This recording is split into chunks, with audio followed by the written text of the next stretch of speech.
It is the start of a new riding week. It is Tuesday.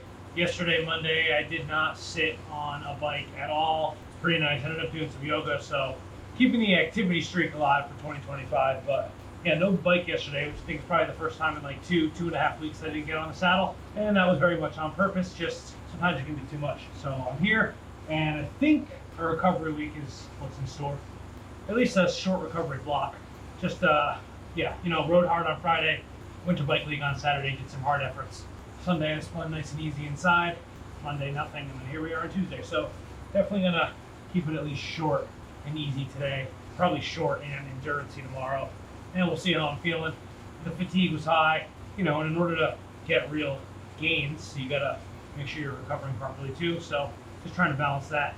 As I do ramp up the hours on the week and ramp up the sort of overall endurance score, you don't want to ramp it up too much too fast.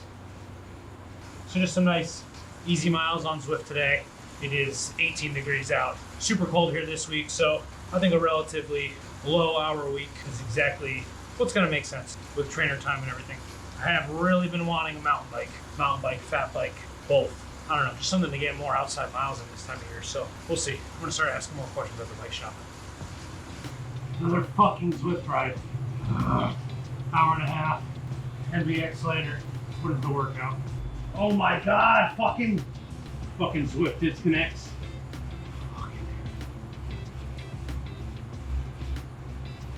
3 by 8 minute ramps. It was like a 4-minute warm up at 140 watts, and then like 22 minutes at 165. I'm about to start the harder interval in 10 seconds. Okay, 235 for 4 minutes. Fucking bullshit. Stupid fucking bikes. My Zwift subscription runs out in a few weeks. I'm gonna try something different. Zwift ain't worth it for me. It's not fucking 15 bucks a month worth it. 2 more minutes at 235. Okay, next one. 275 for 3 minutes. Forgot my fucking hat. I'm really salty this morning. Not because of the sweat, just general attitude. Sick of this cold weather. It is 0 degrees outside right now. Fucking torture.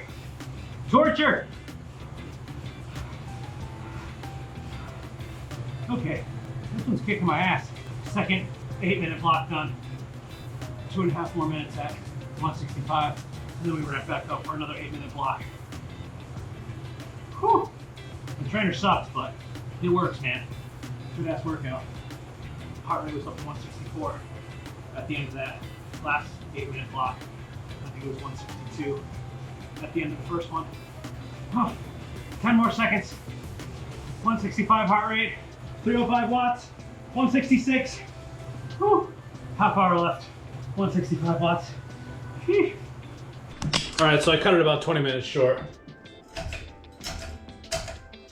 Because frankly, I got better things to do this morning than sit on the bike for another 20 minutes. But I will be heading to MBX. I'm gonna record a podcast with JB over at the shop. So make sure you watch it here on YouTube or you listen to it on your podcast player of choice. Just recorded the podcast with JB. Make sure you watch it here on YouTube in the bike fit room here at MBX. Get your bike fit. Get a bike fit. Get a freaking bike fit. It's good for you.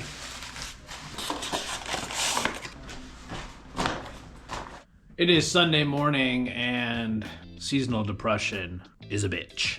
I haven't ridden my bike outside since the Winter Bike League ride, which was on last Saturday, and today is Sunday, so that's 8 days ago, a full week without riding outside. Absolutely hate saying it, and so you think my motivation to get outside today would be high. There's just so much friggin' snow on the ground, and I'm finding all these damn excuses to not ride outside, especially all week because it's been really cold, but today it's gonna be close to 40 degrees. Right now it says it's 30 degrees. Should get a little bit warmer in the next few hours. Man, there's gray skies and early sunsets. They're really starting to get old.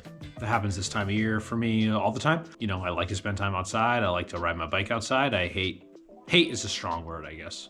I strongly dislike riding on the trainer. I have found the benefits of it I have learned to love it. It's just like so hard for me to stay on the bike for a long time, and I like to be on my bike for a long time. I like endurance type efforts, and the trainer is just sort of a stopgap in between. But it's been good. My Zwift subscription will be canceled, or is like canceled, but it will run up, I think, in the beginning of February. So I'm gonna try out some new things. Rouvy, Whoosh, maybe the Trainer Road one. Let me know in the comments below if you use any of these Zwift alternatives and if you like them and why you like them. I'm gonna try a couple of them out after my Zwift subscription ends. I'm also thinking about just ending my Join subscription. Been reading a lot about how far intervals.icu has come in the past couple years. I used to use that a lot. I used to use Exert a lot. And I'm thinking about going back to that sort of combination of intervals.icu and Exert because I think it's probably the most cost effective. And it's like, I just like the way that those apps are put together. So yeah, let me know what you use for training type of apps, what you use for like virtual riding apps in the comments below. I very much am a Zwift and Join cycling person right now. I don't think Join is that popular, at least around here, at least with my peers. So I'm curious if any of you guys have used it. I'm gonna make a route, hopefully ride about 3 hours, 50-ish miles. I think that's good. It's gonna be nicer tomorrow too, nicer the next day. So hopefully 3 days in a row of riding outside. After a very light recovery type week. Still doing yoga every day, still a couple ahead of the plan, but definitely behind the riding plan. It's just hard to get out there this time of year. Looking forward to warmer weather and to ramping back up and to getting outside today. Let's see how that all comes to fruition.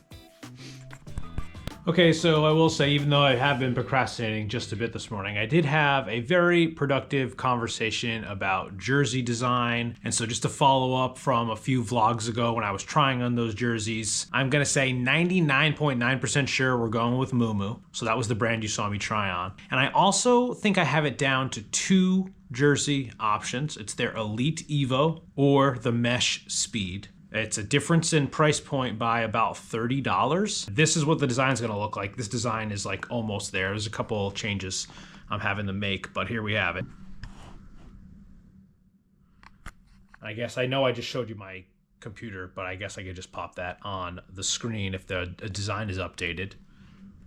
But a nice high vis, It's Just a Hill jersey, the most high vis jersey we've ever had before. If you've been watching these vlogs, you've been seeing me wear a lot of orange and green, and that's what we have here because I think being visible out on the road is nice. Simple sponsorship logos, NBX on one sleeve, Rotation Engineering on the other. Just 2 great local cycling brands that support local cycling, and that's what we're all about here. And we got to keep Bart in the mix. Bart, of course, is still on the back of the jersey.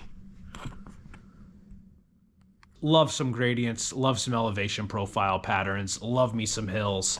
And this was a pretty great experience working with Moo. So shout out to them. Shout out to Erica, who is the person that I have sort of been dealing with. She's been my point person over there. So hopefully this all goes through relatively soon. And hopefully I get on my bike soon too. This was good. This was also productive. And so shout out to Adam and Ryan and BSP who were weighing in on jersey designs and jersey cuts and sleeves and comparing compression and aero fit versus race fit. It's a lot. There's a lot of choices. There are a lot of choices for brands, like even just deciding on the brand. Moo, there's Volar, there's Verge, there's Pactimo, which we've used in the past, which have been great, but the prices are just, I want to offer a $90 jersey. A $90 jersey, that's pretty solid, especially if it's like a jersey you can stand behind, and that's a jersey that I've tried on, and I like that. So I'm still deciding, and if this vlog is out before the jerseys are out, let me know.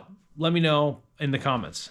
Would you rather have a $90 jersey because it's $90, or would you rather wear a $120 jersey because you know it's a little bit more, let's say, has a little bit more compression, it's a little bit more slick, but obviously not as affordable. An extra $30. That $30 can go a long way. You get like a dozen eggs.